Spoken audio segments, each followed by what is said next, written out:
आज एक बारी दोबारा से देखेंगे कि क्यूब के अलग अलग नेट्स किस तरह से बनाए जाते हैं।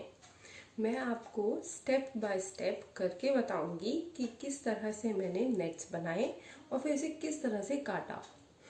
उसी तरह से आप भी अपनी वर्कशीट में दिए गए नेट्स को दोबारा से बनाने की कोशिश करेंगे। तो चलिए शुरू करते हैं। आपको नेट बनाने के लिए सबसे पहले कोई भी कागज़ जो A4 साइज़ का हो, यानी कि एक नोटबुक का पन्ना, ये भी हो सकता है, या फिर ऐसा प्लेन पेपर भी आप ले सकते हैं। स्केल बहुत इम्पॉर्टेंट है। स्केल अपने साथ रखिए और पेंसिल। बाद में हमें काटने के लिए इस कैंची की ज़रूरत पड़ेगी, इसलिए कैंची का इस्तेमाल या तो आप अपने मम्मी पापा के साथ या किसी बड़े की मदद से कर सकते हैं। अभी मैं इस कैंची को साइड रख देती हूँ। तो हम देखते हैं कि हम पहले नेट कैसे बनाएंगे। क्यूब का नेट बनाने के लिए जैसा कि मैंने आपको बताया था कि स्क्वायर का फेस होना चाहिए, उसी तरह मैं स्क्वायर्स बनाऊंगी जो 5 सेंटीमीटर की साइड के होंगे। उसे मैं स्केल से नापूंगी कि वो 5 सेंटीमीटर की साइड से बन जाए।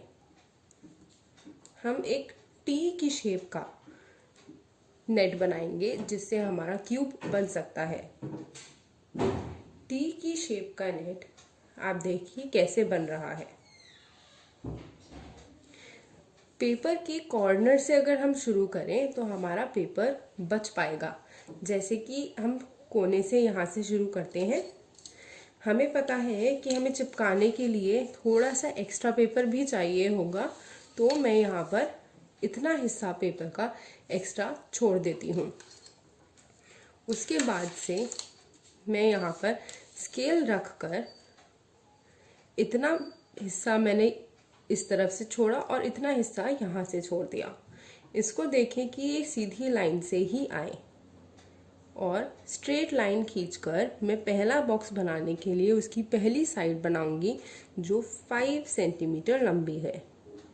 ये मेरा 5 सेंटीमीटर लंबा एक साइड बन जाएगा। इस बॉक्स को मैं पहले कंप्लीट करूंगी कुछ इस तरह से। बहुत ध्यान रखें कि ये सभी लाइंस स्ट्रेट खींचें।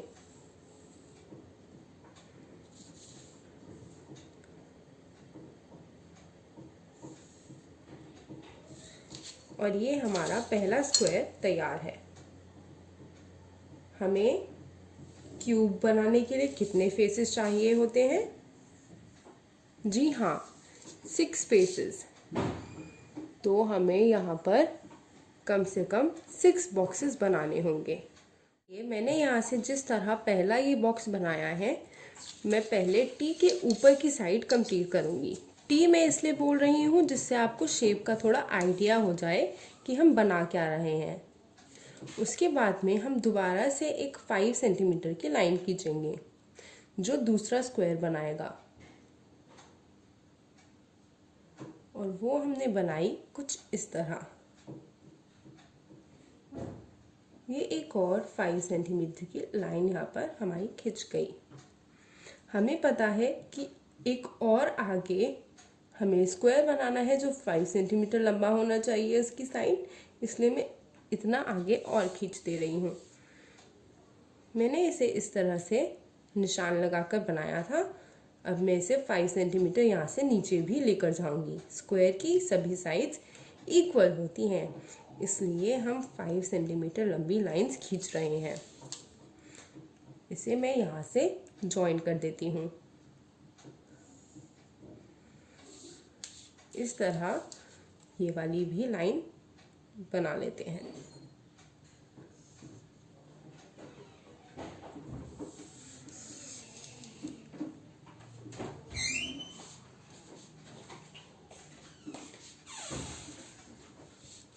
ये हमारा टी इतना हिस्से में बन चुका है। यहाँ पर हमारे पास 1 2 3 अभी सिर्फ 3 फेसेस आए हैं। हमें 3 और फेसेस ड्रॉ करने हैं, यानी कि हमें 5 सेंटीमीटर के 3 और स्क्वायर्स ड्रॉ करने हैं। इतना ये 5 सेंटीमीटर का एक स्क्वायर बन गया। उसके आगे यहाँ तक 5, उसके आगे एक और 5 सेंटीमीटर। ये आप स्केल में बहुत ही ध्यान से बनाकर अगर बनाते जाएंगे तो आपसे बन जाएगा। और ये एक और स्क्वायर। यहाँ तक मैंने ये लाइंस खींच दी हैं। मैं इन्हें पूरी तरह बना लेती हूँ। पास में एक क्यूब का नेट आ गया है जो टी की शेप में है और जिसमें 1 2 3 4 5 6 स्क्वायर फेसेस हैं। अब इसे काटना कैसे है ये याद रखिए। काटने से पहले हमारे पास एक्स्ट्रा फ्लैप के लिए जगह होनी चाहिए।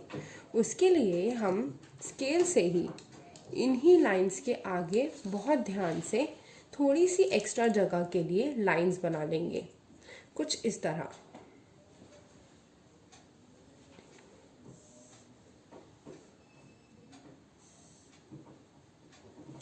इस तरह लाइन बनाने से यहाँ पर आपको जो लाइन दिख रही है वो इस तरह आ गई है। उसको मैं यहाँ से ऐसे जोड़ दूंगी जिससे मैं इसके साथ में ही इसे काट सकूं। इसी तरह बाकी की साइड भी मैं ऐसे फ्लैप जैसी निशान को बना देती हूँ। एक्स्ट्रा फ्लैप्स बनाने के बाद आपका नेट कुछ इस तरह से दिखेगा। क्या आपको पता है मैंने एक्स्ट्रा फ्लैप्स क्यों बनवाए हैं? इससे आपको आसानी से इसे काटकर मोड़ने में और फिर चिपकाने में बहुत मदद मिलेगी। यहाँ पर ब्लैक स्केच पेन से मैंने आपका नेट एकदम अलग तरीके से दिखा दिया है। यहाँ पर हम देख सकते हैं 1 2 3 4 5 6 फेसेस हैं जो 5 सेंटीमीटर लंबे स्क्वायर से बने हुए हैं। अब हमें इस नेट को काटना है। काटने के लिए क्योंकि हमने इसे कॉर्नर से स्टार्ट किया था, इससे देखिए हमारा जो ये बाकी का बचा हुआ पेपर है वो कितनी आसानी से बच गया। इसे हम कहीं और भी इस्तेमाल कर सकते हैं। मैं यहाँ से इसे काटना शुरू करूँगी। एक्स्ट्रा फ्लैप्स के साथ इसे काटते जाइए इस तरह।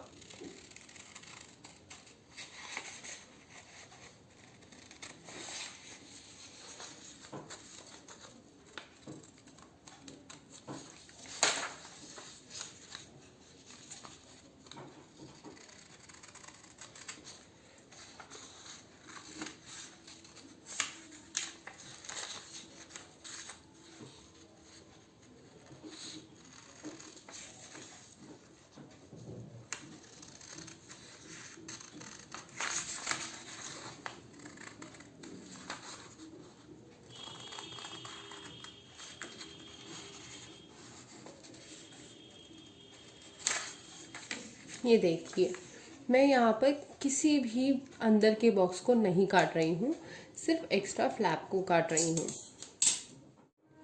ये देखिए आपका नेट कुछ इस तरह से बनके आ जाएगा। और एक बात ध्यान से देखिए कि यहाँ पर जो ये इतना हिस्सा है ये भी मैंने यहाँ से काटा था जिससे ये मुड़ सकेगा। उसी तरह यहाँ से भी ये मैंने काटा था। अब मुझे क्या करना है, मुझे इस नेट को लाइन के साथ साथ मोड़ते हुए चले जाना है जिससे मुझे एक क्यूब मिल सकता है। ये देखिए कुछ इस तरह। यहाँ पर मैं इसे इस तरह से मोड़ रही हूँ। आप भी चाहें तो इसे पेंसिल की बजाय पेन से बाद में ड्रॉ कर सकते हैं, लेकिन पहले पेंसिल से ही बनाएं। इसे इस तरह मोड़ लिया। आगे भी इसे मोड़ते हुए ऐसे जाइए।